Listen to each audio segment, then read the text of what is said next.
June 27th, A Word in Season to the Weary by Brother Bakht Singh. I am exceeding joyful in all our tribulation.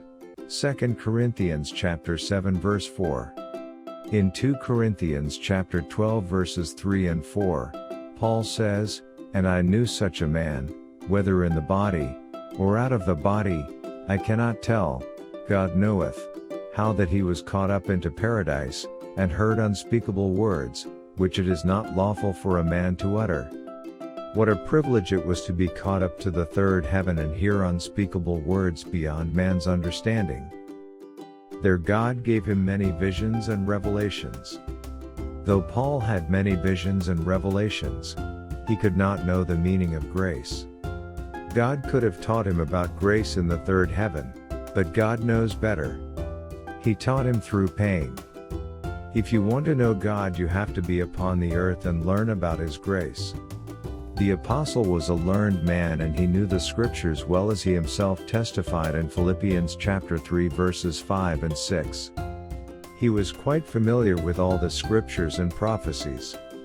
But neither miracles, nor knowledge of scriptures taught him the meaning of grace. We read that the Lord allowed a thorn in his flesh. It was a very, very painful one.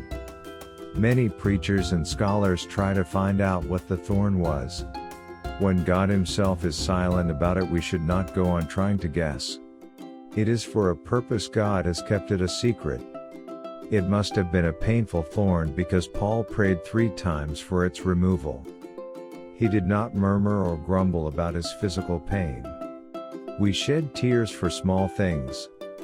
Before any trouble comes, we cry and say, "Who is going to look after us?"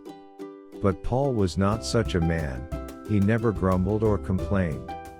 In 2 Corinthians chapter 7 verse 4, he says very truthfully that he was extremely joyful in tribulation and did not murmur. In 2 Corinthians chapter 11 verses 23 to 27, we see a list of all the trials Paul had to go through. But he never said, "Lord, why hast thou brought all this upon me?" He never grumbled even once. But the thorn in his flesh was extremely painful. His own strength must have been exhausted.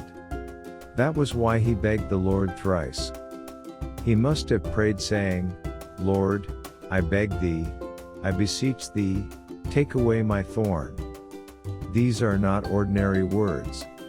Again he prayed, "Lord, I beg thee to take it away." The third time also he must have said, "Please see my pain, and remove the thorn." But the Lord said, "My grace is sufficient for thee." That is the only way I can teach about grace.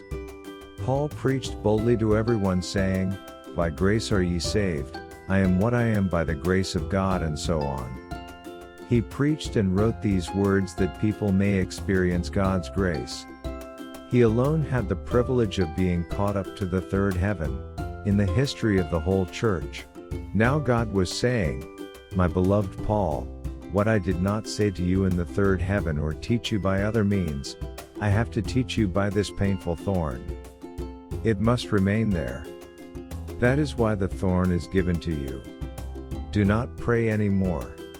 From that day he stopped praying and said, "Lord, I thank thee for this thorn."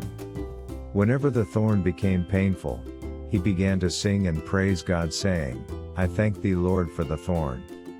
I want thy grace, still more grace."